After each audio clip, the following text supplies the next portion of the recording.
So in the second period, we discussed one question of exercise 2.1 in which we have learned how to make the equation from the statement. Let us discuss few more questions like that. Now we are going to discuss the second part question of exercise 2.1. What it is saying? 3.1. It is 3.1.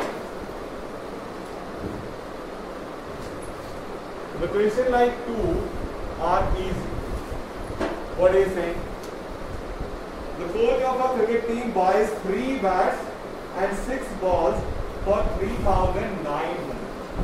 So हम क्या assume कर रहे हैं?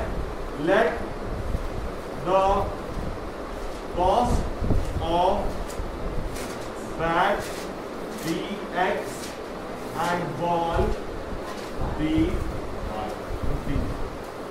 X rupees and Y। ठीक है, अब कितने bat कितनी बॉल? 3 bat 6 ball. तो 3 बैट की कॉस्ट कितनी हो जाएगी? और 6 बॉल की कॉस्ट इज इक्वल्स टू 3,900। और first equation is ready. Later she buys another bat and 3 more balls. 1 bat 3 balls. So the cost of bat is X, cost of 3 ball is 3y in 1,300. X is equals to X plus 3y is equals to 13. बाद में क्या कह रहा है? Represent the situation algebraically. Algebraically तो represent हो गई। फिर क्या कह रहा है? Graphically। तो अब इसका ग्राफ भी बना। समझ आई बात? You will have to find 3 solution of it, and then you will have to draw a graph. Okay? Understood? Sir इस वाले पेपर में प्रॉब्लम है क्या? X plus 2y भी 1300 और X plus 3y भी 1300। कोई दिक्कत है? कोई बुक में अलग है क्या? 3x 6 ball 3,900।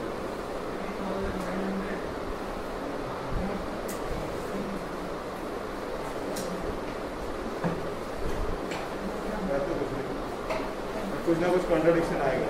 चलो देखते हैं question number 3। Now question number 3 sir है इसके मुझे 3 सॉल्यूशन देखना है। क्या हो गया? इसके फर्स्ट वाले के सर एक बार 3 सॉल्यूशन करके दिखाओ। मैं क्यों दिखा दूं? आप करके बताओ। 3 कॉमन ले लूं।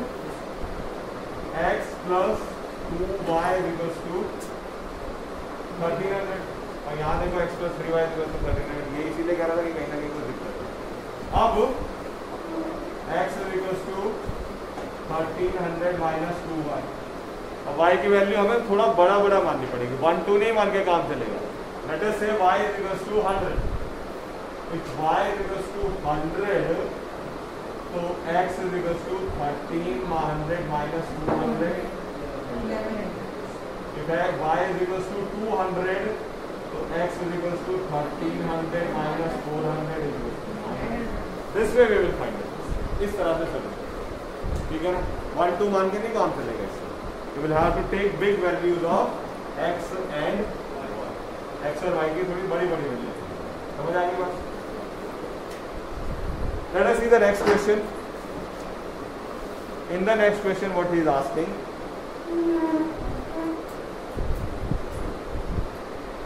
The cost of 2 kg of apple and 1 kg of grapes on a day was found 161.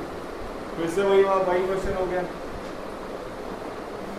Cost of let the cost of 1 kg apples be X rupees and 1 kg grapes be Y। ठीक है, अब क्या कह रहा है? 2 kg Apple और 1 kg grapes। तो 2x plus y is equals to 160. After a month, the cost of 4 kg apples and 2 kg grapes is 300. 4 kg apples plus 2 kg grapes, and then we will get 2 two equations and represent them. Algebraically they have been represented. Now graphically you can represent. ठीक है. Thereafter we are going to study a very important table that is given on page number 46 in your book. कि table समझनी है and let me tell you a question from this table is damn sure. इस table में से एक question आना ही आना है. अब समझना क्या है टेबल में. देखिए, while we will solve the equations there will be three type of solution.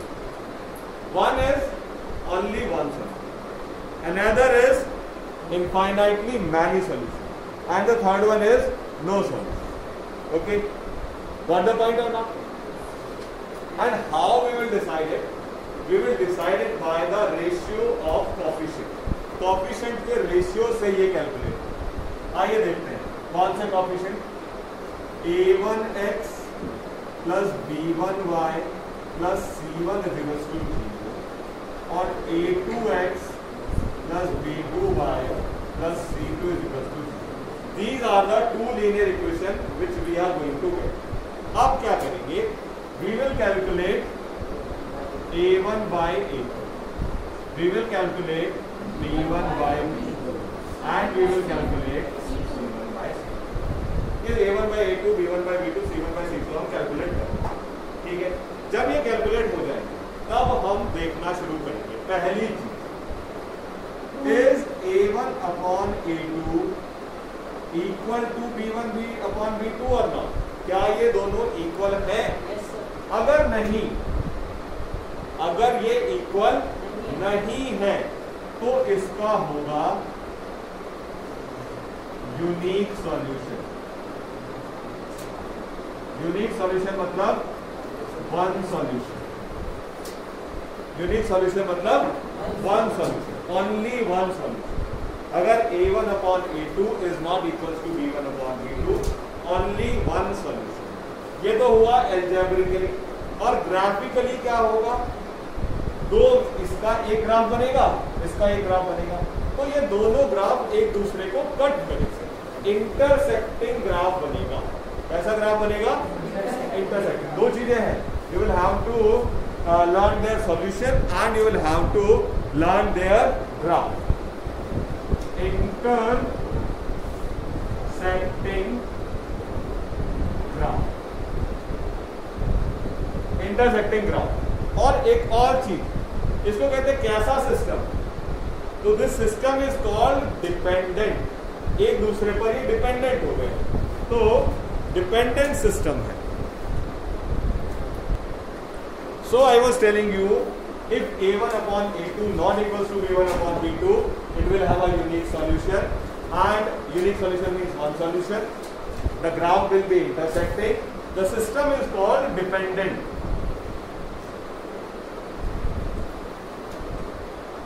The system is called dependent. ठीक है, समझ आई कहानी. अब आगे a1 upon a2 is equals to b1 upon. ये दोनों तो इक्वल, लेकिन ये c1 upon c2 के इक्वल नहीं.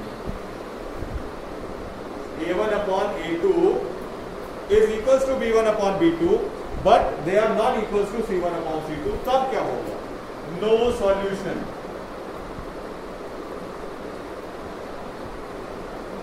No solution. तो क्या होगा? सॉल्यूशन नहीं मिलेगा. और ग्राफ कैसा मिलेगा? पैरेलल लाइंस मिलेगी. इसमें होगा पैरेलल लाइंस. अब जब दोनों एक दूसरे से कहीं कनेक्टेड ही नहीं है तो ये हो जाएंगे इंडिपेंडेंट. ये हो जाएंगे इंडिपेंडेंट.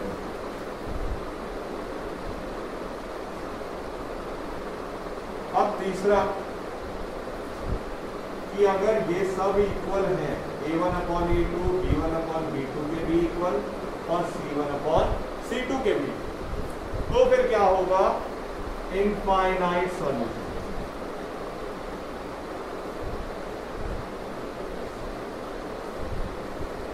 इनफाइनाइट सॉल्यूशन हो गए और ग्राफ कैसे होंगे? Coincident. Graph will coincide. Okay, coincident lines मिलेंगे और सिस्टम फिर से डिपेंडेंट हो जाएगा क्योंकि दोनों लाइनें एक दूसरे के ऊपर ही है, तो फिर से दोनों इक्वेशन एक दूसरे पर डिपेंड। ये जो भी लिखा हुआ है this should be learned to you very well, ये आपको बड़े अच्छे से ध्यान होना चाहिए। हाँ जी, क्या बेटा? इनमें से नंबर रखे समझाऊंगा बिल्कुल। ये बात लिख लिया आपने? ये आपने लिख लिया सब? Let me explain you.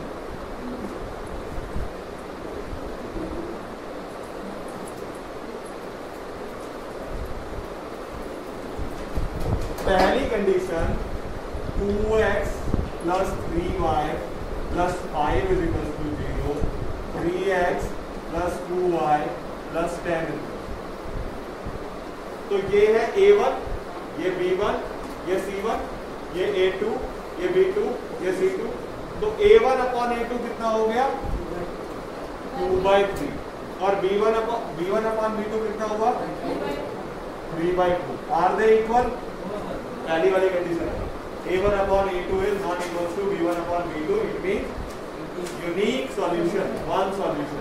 एक सॉल्यूशन आएगा इन दोनों इक्वेशन का और इनका ग्राफ इंटरसेक्टिंग बनेगा। इंटरसेक्टिंग मतलब ग्राफ बनाओगे तो दोनों ग्राफ एक दूसरे को कट करेंगे। और तीसरी बात, सिस्टम डिपेंडेंट। समझ आई बात? अब दूसरी कहानी 2x plus 3y plus 5 is equals to 0, 4x plus 6y plus 15 is equal।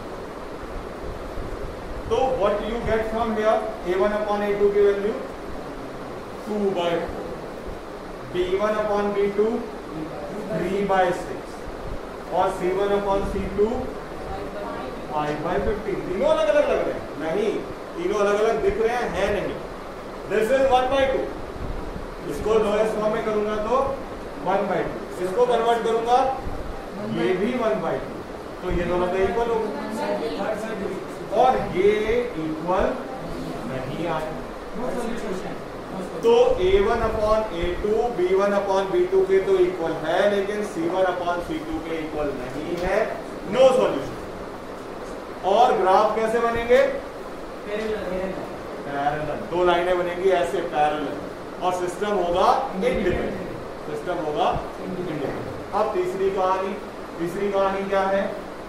2x plus 3y plus 5 is equals to 0, 4x plus 6y plus 10 is equals to 0। अब देखो यहाँ से भी 1/2, यहाँ से भी 1/2, यहाँ से भी 1/2, तो होगा क्या?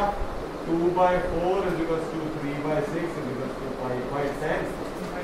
So graph will coincide. Line कैसी बनेगी? एक ही लाइन बनेगी, इस पर ही सारे पॉइंट आ जाएंगे। एक ही लाइन में कोइंसाइड मतलब एक ही लाइन में। और सिस्टम जब दोनों एक दूसरे पर ही है तो फिर से डिपेंडेंट हो जाएगा, है ना? तो जब पैरेलल लाइन वाला केस है इंडिपेंडेंट, बाकी दोनों डिपेंडेंट। समझ आ गई कहानी? ये है हमारे इक्वेशन लेकर इनको सॉल्व करने की। ओके, अब इसके बाद हम आ रहे हैं एक्सरसाइज 3.2 पर। Come on exercise 3.2। समझ आ रही है बात कि नहीं आ रही है?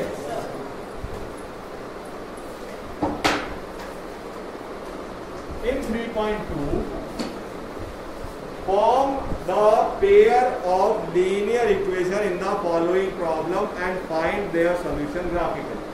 ये दोनों क्वेश्चन तो बिल्कुल पुरानी वाली एक्सरसाइज वाले ही। देखो फिर से क्या कह रहा है? 10 students of class 10 took part in maths quiz. If the number of girls is 4 more than the boys, देखो बॉयज है और गर्ल्स है तो टोटल मिलाकर तो 10। तो let the boys BX and girls B1। तो पहली इक्वेशन तो हमारी बन गई वहीं से, x प्लस वाई प्लस 10, बिल्कुल लगा तो 10। और दूसरा क्या कह रहा है, number of girls, number of girls क्या है, 1 इज 4 मोर देन बॉयज। जितने बॉयज हैं उससे 4 ज्यादा हैं girls. Girls are 4 more than. दूसरी इक्वेशन यहां से बनती क्या है, y माइनस एक्स। तो वी गॉट 2 इक्वेशंस, इनको ग्राफिकली सॉल्व करना है। बना लोगे ग्राफ के, नहीं बना पाओगे पक्का। अगला क्वेश्चन देखते हैं। ये तो फिर से वही बैट बॉल जैसा, 5 पेंसिल 7 पेन। तो पेंसिल की कॉस्ट x, पेन की कॉस्ट y। तो 5 पेंसिल 7 पेन कॉस्ट रुपीज, दोनों की कॉस्ट हो गई। और 7 पेंसिल और 5 पेन की कॉस्ट हुई 66। लीजिए दोनों इक्वेशन आ गई। इक्वेशन आ गई तो आप ग्राफिकली इसको सॉल्व करें। समझ आई बात ना। अलजेब्रिकली तो हमने सॉल्व करना सीखा ही नहीं ना अभी तो हमें अलजेब्रिकली सॉल्व करना आया ही नहीं कि हम कैसे दोनों इक्वेशन से एक आंसर निकालें, वो तो हमने सीखा ही नहीं अभी। उसके हमें 3 मेथड सीखने हैं। The first method will be called substitution, second will be called elimination और third method will be called cross multiplication। तो इन तीनों इक्वेशन को सॉल्व करने के हमें 3 मेथड सीखने हैं, दोनों में इक्वेशन।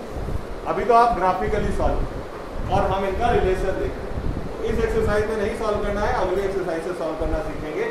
अभी आप रिलेशन देखें। अब अगले क्वेश्चन में वो रिलेशंस की बात कर रहा है। बुक कहाँ है नहीं क्या, 5x minus 4y plus 8 is equal to 0, 7x plus 6y minus 9। ये 2 इक्वेशन दिए हो। और क्या कह रहा है, a1 अपॉन a2 निकालो, b1 अपॉन b2 निकालो, c1 अपॉन c2 निकालो। और फिर बताओ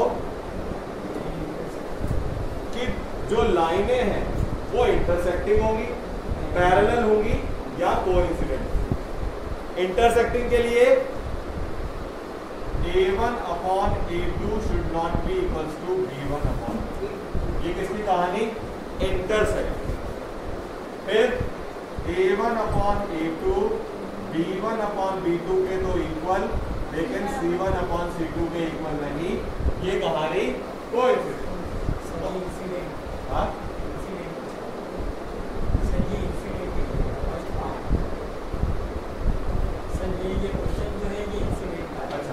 इंटरसेक्टिंग, इंसिडेंट में इंटरसेक्टिंग। और a1 upon a2 b1 upon b2 और c1 अपॉन c2 को पैरेलल। ठीक है, चलो शुरू करें। यहां से क्या आया, 5 बाय, इनको साइन सहित लेना है, माइनस 4 बाय 6 और 8 बाय माइनस। अब लोएस्ट फॉर्म को कन्वर्ट करके कंपैरिजन करेंगे, ऐसे नहीं सीधा सीधा। हो सकता है अभी तो सीधा सीधा अलग ही दिख रहा है, लोएस्ट फॉर्म कन्वर्ट करने के बाद सेम हो जाए। 5 बाय 7 इसको लोएस्ट फॉर्म में कन्वर्ट किया तो 2 बाय 3 नहीं, इक्वल नहीं। पहली कंडीशन है graph is intersecting, graph is समझ आई बात, यस कि नो। दूसरी कहानी 9x plus 3y plus 12 is equal to 0, 18x plus 6y plus 24। क्या हो रहा है, कोइंसिडेंट दिखाई दे रहा है, मुझे तो पैरेलल दिखाई दे रहा है। 9 बाई 18, 3 बाई 6, 12 बाई 24। ये भी 1 बाई 2, ये भी 1 बाई 2, ये भी 1 by 2। All are equal, graph will be. समझ आई कहानी, इस तरह से कर लोगे क्वेश्चन। थर्ड वाला छोड़ दो, आ जाओ फिर आगे थर्ड क्वेश्चन पर। अब फिर से यही चेक करना है, comparing the ratios find out whether the polynomial are consistent और इनकंसिस्टेंट। अच्छा, जो डिपेंडेंट है वो कंसिस्टेंट, जो इंडिपेंडेंट है वो इनकंसिस्टेंट। डिपेंडेंट मतलब कंसिस्टेंट और इंडिपेंडेंट मतलब इनकंसिस्टेंट। ठीक है, डिपेंडेंट मतलब कंसिस्टेंट, इंडिपेंडेंट मतलब इनकंसिस्टेंट। तो ये डिपेंडेंट है, ये डिपेंडेंट है, ये है ना, ये तो बड़ा था। चलो फिर, तो I hope you can do this. ये वाला तो कर लोगे। अगला वाला देखो, which of the following pair of linear equations are consistent or inconsistent। फिर से यही है, फिर से यही कहानी। अगले वाले क्वेश्चन में फिर से यही करना है। क्या कहोगे? यस कि no? Now look for question number 5। Consistent और इनकंसिस्टेंट बताना है। अगर कंसिस्टेंट है तो ग्राफ बनाना है, अगर इनकंसिस्टेंट है तो ग्राफ नहीं। Question number 5 is once again a question in which you will have to frame the equation। सबसे पहले क्या करना है? इक्वेशन बनानी। और once the equation is made, तो वो कह रहा है ग्राफिकली तो ग्राफ बनाना है, एल्जेब्रिकली तो भी कहेगा। Half the perimeter of a rectangular garden. Half the perimeter, perimeter क्या होता है? रेक्टेंगल का पेरीमीटर क्या होता है? बताओ। 2 इंटू, और अगर इसका हाफ कर दें यानी L प्लस, ये हो गया ना half the perimeter of rectangular garden is 36। Half is, देखो बीच में मैंने एक लाइन छोड़ दी ना, लेकिन आप देखो अगर मैं बीच की लाइन छोड़ दूं तो पूरा सेंटेंस बन रहा है ना सही। जो कॉमास के बीच में लिखा हुआ है उसको अगर छोड़ दूं तो सेंटेंस पूरा बन रहा है ना।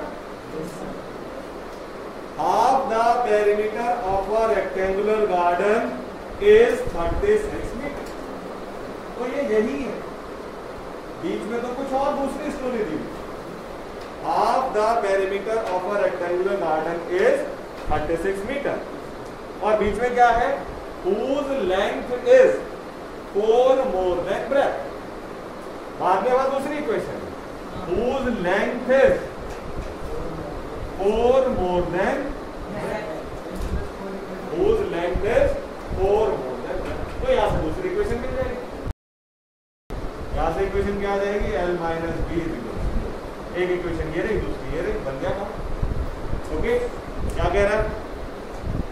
Find the dimensions of the garden. और डायमेंशंस आपको सीधी सीधी तो निकालनी आती नहीं है, क्या करोगे? ग्राफिकली सॉल्व करोगे। ग्राफिकली ये जहां पर एक दूसरे को कट कर रही है वो डायमेंशन बनेगी।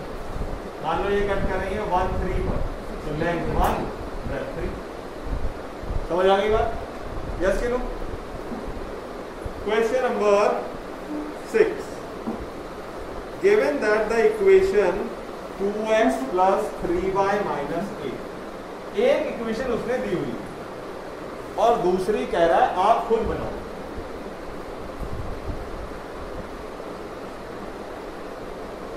कह रहा है दूसरी खुद बनाओ।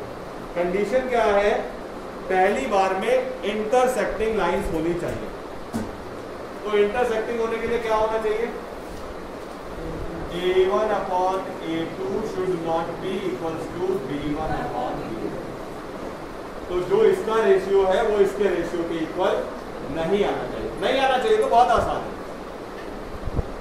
5x plus 6y। ये 2/5 बनेगा, ये 3/6, तो इक्वल नहीं होगा। तो ये आ गई इक्वेशन दूसरी, है ना। पहली कंडीशन की हमने दोनों इक्वेशन बना। अब क्या कह रहा है? क्या कह रहा है? पैरेलल। अब पैरेलल के लिए क्या कंडीशन है? A1 upon A2, B1 upon B2 और C1 upon C2 सब आपस में इक्वल होने चाहिए। अच्छा, एक और बड़ी मजेदार बात, चलो we will talk it later. सबके रेशियो इक्वल आने हैं, तो मैं कहता हूँ 1/2 बना लो, इसको डबल कर दो या ट्रिपल कर दो या 10 से मल्टीप्लाई कर दो, सब रेशियो इक्वल आ जाएगा। देखो 20x 30y minus 80 ratio is equal 1/10 1/10 1/10 बन गया। यस कि नो? रेशियो इक्वल आ गया इस तरह। फिर क्या कह रहा है, दोनों का तो इक्वल आना चाहिए, तीसरे का नहीं आना चाहिए, तो यहाँ पर चेंज कर दो बस, लो हो गया। बाकी दोनों तो इक्वल है, तीसरा अलग है। समझ आई बात कि नहीं? तो इस तरह से हमें ये 3 इक्वेशंस बनानी है। ओके, एक इक्वेशन दी हुई है और बाकी दूसरी equation a1/a2 not equals to b1/b2, a1/a2 b1/b2 c1/c2 equal, और a1/a2 b1/b2 equal and not equals to c1/c2 की कंडीशन पर। अब देखो ये क्वेश्चन तो वही है जो हम पहले कर चुके हैं। Draw the graph of the equation this and this, दोनों का ग्राफ बनाना है। Determine the coordinates of the vertices of the triangle formed by these lines and the x-axis and shape the region. तो बाकी सब काम तो वही करा रहा है, एक काम नया करा है कि जो ट्राइंगल दोनों लाइन और एक्स एक्सिस से बनेगा, इन तीनों पॉइंट्स के वर्टिसेस के कोऑर्डिनेट्स भी आपको बताना। तो वो तो कोई बड़ी बात नहीं होता, आपको पता। So this way exercise 3.2 of our system, इतना काम करके रखिए। And on Monday we will start exercise 3.3, यानी अब हम सीखेंगे इक्वेशंस को अलजेब्रिकली सॉल्व करना। वो किसके